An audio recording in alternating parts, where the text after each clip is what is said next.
Shalom, selamat pagi Bapak Ibu dan Saudara yang dikasihi Tuhan. Salam Patunggilan. Pada pagi hari ini saya diberi kesempatan untuk menyapa Bapak Ibu dan Saudara sekalian di dalam Sapa Pagi. Dan Sapa Pagi kita pada pagi hari ini bertemakan orang tua yang menjadi teladan. Sebagai ayat landasan kita pada pagi hari ini terambil dari Titus 2 ayat 1 sampai dengan 8. Saya akan membacakan untuk kita semua. Titus 2 ayat 1 sampai 8. Demikian firman Allah. Tetapi engkau beritakanlah apa yang sesuai dengan ajaran yang sehat. Laki-laki yang tua hendaklah hidup sederhana, terhormat, bijaksana, sehat dalam iman, dalam kasih, dan dalam ketekunan. Demikian juga perempuan-perempuan yang tua, hendaklah mereka hidup sebagai orang-orang beribadah, jangan memfitnah, jangan menjadi hamba anggur, tetapi cakap mengajarkan hal-hal yang baik. Dan dengan demikian mendidik perempuan-perempuan muda mengasihi suami dan anak-anaknya, hidup bijaksana dan suci, rajin mengatur rumah tangganya, baik hati dan taat kepada suaminya, agar firman Allah jangan dihujat orang. Demikian juga orang-orang muda, nasihatilah mereka supaya mereka menguasai diri dalam segala hal, dan jadikanlah dirimu sendiri suatu teladan dalam berbuat baik. Hendaklah engkau jujur dan bersungguh-sungguh dalam pengajaranmu, sehat dan tidak bercela dalam pemberitaanmu, sehingga lawan menjadi malu, karena tidak ada hal-hal buruk yang dapat mereka sebarkan tentang kita. Bapak, Ibu, dan Saudara sekalian, ada sebuah artikel di majalah Time yang mengulas sebuah buku tentang mengasuh anak. Artikel tersebut berisi bahwa para psikolog dapat menghentikan upaya mereka yang telah mereka lakukan selama 1 abad untuk menemukan kunci bagaimana cara membesarkan anak dengan berhasil. Mereka menghentikan upaya mereka ini bukan karena mereka telah menemukan kuncinya, melainkan karena kunci sendiri itu tidak ada, Bapak Ibu. Menurut buku itu, yang terutama diserap oleh anak-anak adalah nilai-nilai dari teman sebaya, bukan dari orang tua.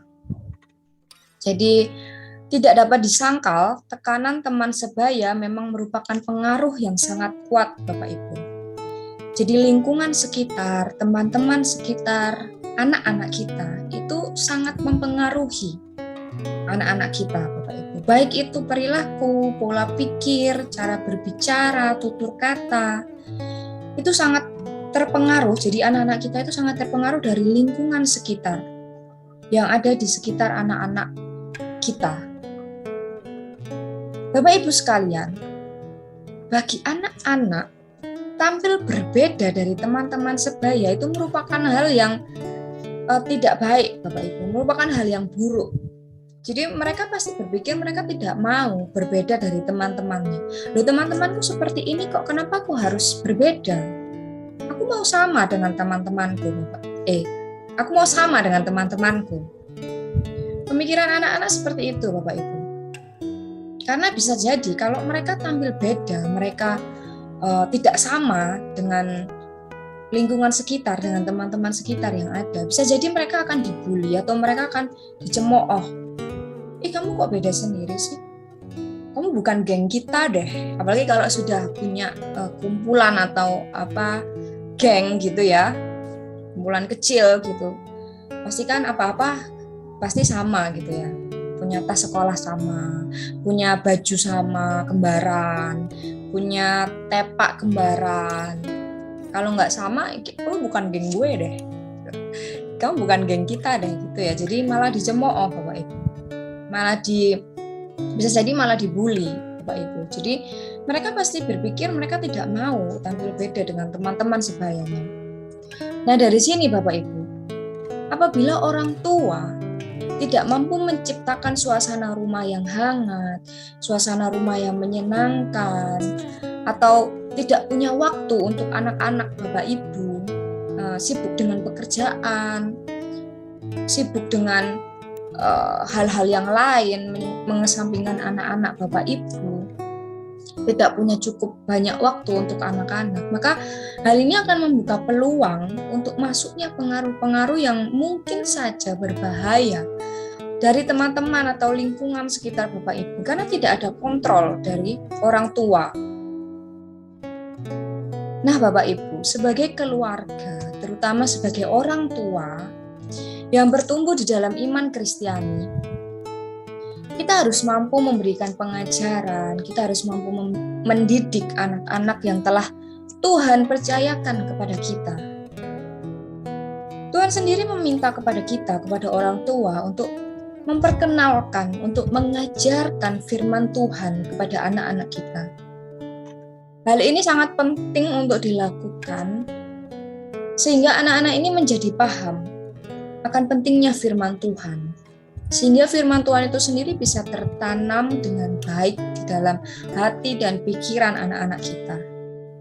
Kalau kita tidak punya waktu untuk mengajarkan firman Tuhan, kalau kita tidak punya waktu untuk memberikan pengajaran kepada anak-anak kita, nah bagaimana anak-anak kita bisa mengerti akan firman Tuhan itu sendiri? Kita juga diingatkan oleh Tuhan, Bapak Ibu, bahwa dengan mendidik anak kita dengan baik, maka mereka pun akan memiliki jalan kehidupan yang lurus sebagai bekal yang penting untuk menuju kehidupan yang berkemenangan hingga akhir, sehingga anak-anak kita tidak mudah terpengaruh hal-hal negatif yang ada di lingkungan sekitar mereka. Jadi kalau mereka sudah mengerti akan firman Tuhan, mereka memahami firman Tuhan, mereka mengerti apa yang boleh dan tidak boleh dilakukan, apa yang baik dan tidak baik dilakukan, mereka sudah ada fondasinya, mereka sudah menanamkan hal itu di hati dan pikiran mereka, maka mereka tidak akan mudah terpengaruh oleh hal-hal negatif yang ada di lingkungan mereka, Bapak Ibu. Nah, yang menjadi masalah di sini, bagaimana kita sebagai orang tua atau calon orang tua, karena saya sendiri belum merasakan sebagai orang tua begitu.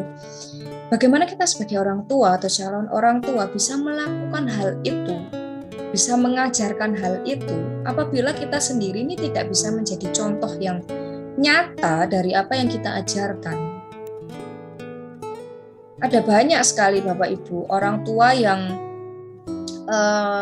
tidak bisa atau belum bisa menjadi contoh bagi anak-anaknya. Jadi mereka mengajarkan anak-anaknya melarang ini dan itu, tetapi mereka sendiri malah melakukan hal yang mereka larang. Contohnya, orang tua memerintahkan kepada anak-anak untuk selalu berdoa, untuk selalu membaca Alkitab setiap hari.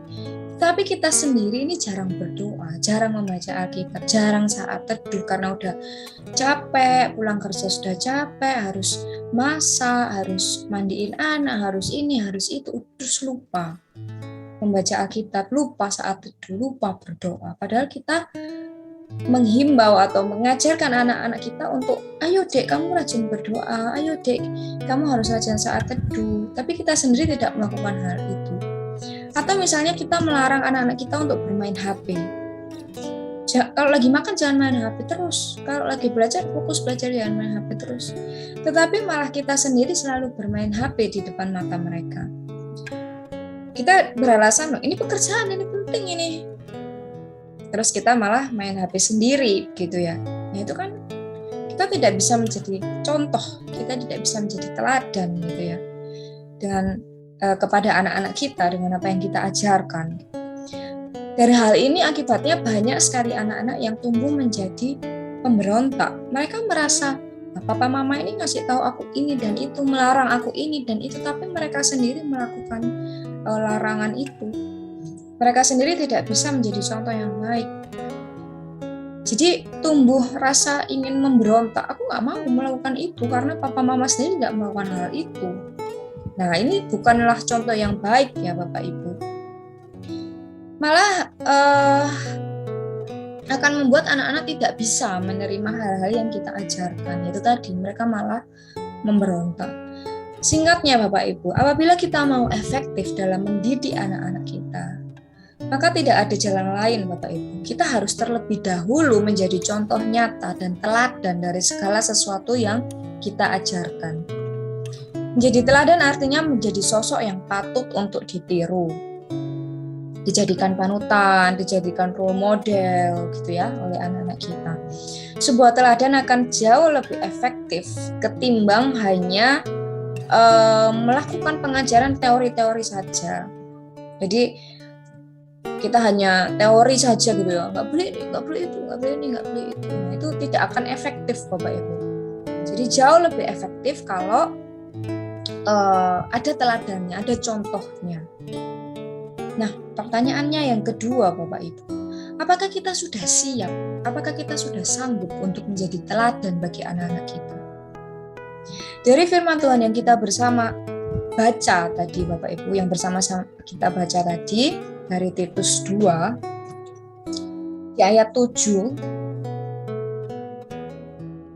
dan jadikanlah dirimu sendiri suatu teladan dalam berbuat baik. Hendaklah engkau jujur dan bersungguh-sungguh dalam pengajaran. Dalam firman Tuhan ini menegaskan bahwa kita semua diminta untuk tampil menjadi teladan-teladan dalam banyak hal, mulai dari perbuatan baik hingga iman. Kita bisa melihat Bapak Ibu di sini bahwa cara kita mentransfer ilmu pengetahuan atau cara kita memberi pengajaran secara teori saja itu tidak cukup Bapak Ibu. Kita harus meningkatkan level kita hingga kita bisa menunjukkan apa yang kita ajarkan melalui perbuatan nyata dalam kehidupan kita sehari-hari. Tidak hanya teori, tetapi juga praktek, Bapak Ibu. Praktek itu sangat penting. Tidak hanya teori. Bapak Ibu sebagai orang tua, tugas kita bukan hanya harus bekerja gitu ya, memenuhi nafkah keluarga, saya harus giat bekerja. Sebagai orang tua, kewajiban kita bukan hanya itu, Bapak Ibu. Tapi kita juga harus mampu memberikan inspirasi. Kita harus mampu memberikan teladan bagi anak-anak kita. Bagaimanapun juga, tidak bisa dipungkiri Bapak Ibu, keluarga itu merupakan tempat pertama bagi anak-anak untuk menerima nilai-nilai kehidupan. Apa yang kita lakukan sebagai orang tua dapat menjadi inspirasi bagi anak-anak kita kelak. Jadi pasti ditiru. Yang pertama kali dilihat oleh anak adalah orang tua, pasti meniru orang tua. Karena itu Bapak Ibu, jadilah teladan bagi anak-anak kita dengan hidup berkenan bagi Tuhan. Sehingga anak-anak kita pun akan bertumbuh dan berakar di dalam firman Tuhan. Terutama bagi Bapak Ibu yang mempunyai anak-anak yang sudah remaja ya Bapak Ibu, yang sudah beranjak dewasa gitu ya. Yang sudah mulai melangkah ke dunia yang lebih luas gitu ya. Bapak Ibu. Biasanya anak-anak remaja atau anak-anak yang beranjak dewasa ini sudah memiliki rasa, sudah mulai bisa untuk memberontak Bapak Ibu. Karena mereka sudah punya pemikiran sendiri, mereka sudah punya pandangan sendiri.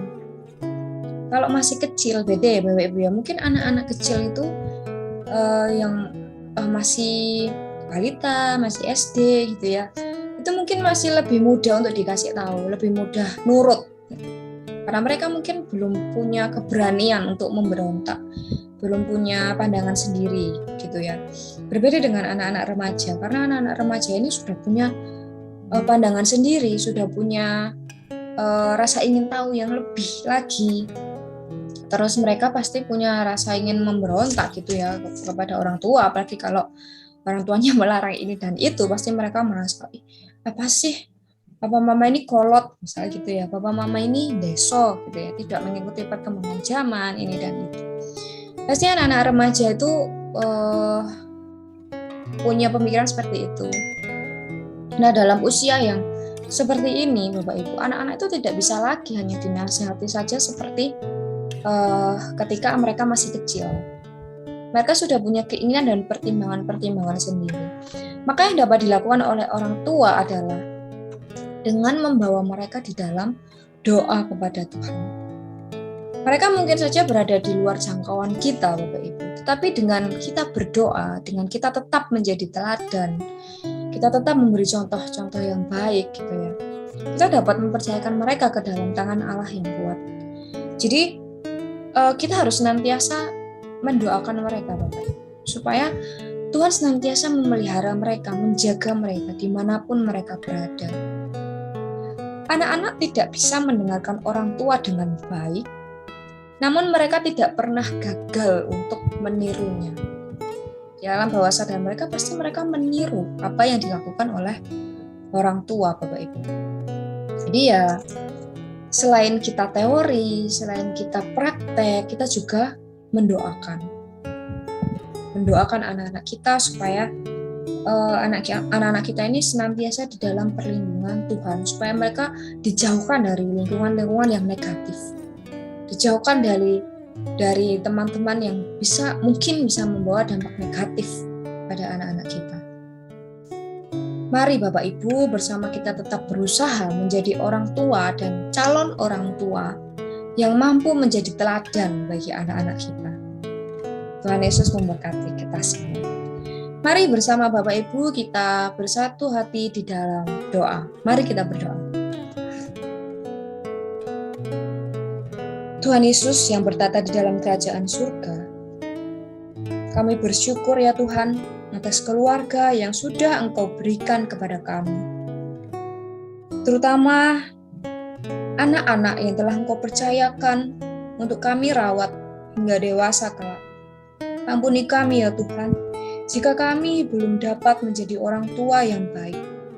Kiranya Engkau ajarkan, Engkau mampukan kami ya Tuhan, agar kami dapat menjadi teladan yang baik dan berkenan di hadapan-Mu, dan senantiasa mampu menerapkan firman Tuhan dalam kehidupan kami hari lepas hari. Kiranya Engkau berkati kami Tuhan, kalau sebentar kami akan melanjutkan aktivitas kami hari ini, Kau senantiasa sertai kami, Kau lindungi kami. Kiranya kami mampu menjadi berkat bagi orang-orang di sekitar kami. Kami menyerahkan sisa hidup dan kehidupan kami ke dalam tangan pengasihan-Mu. Kiranya kami mampu menerapkan nilai-nilai firman Tuhan dalam kehidupan kami hari lepas hari. Demikian seru doa kami ya Tuhan. Kami alaskan di dalam nama Tuhan kami Yesus Kristus, Juru Selamat kami yang hidup. Haleluya. Amin. Bapak Ibu, demikian sapa pagi kita pada pagi hari ini. Selamat dan semangat dalam melanjutkan aktivitas Bapak Ibu hari ini, dan kiranya kita semua mampu menjadi teladan, tidak hanya untuk anak-anak kita, tetapi juga untuk orang-orang yang ada di sekitar kita. Tuhan Yesus senantiasa memberkati. Amin. Salam Patunggilan.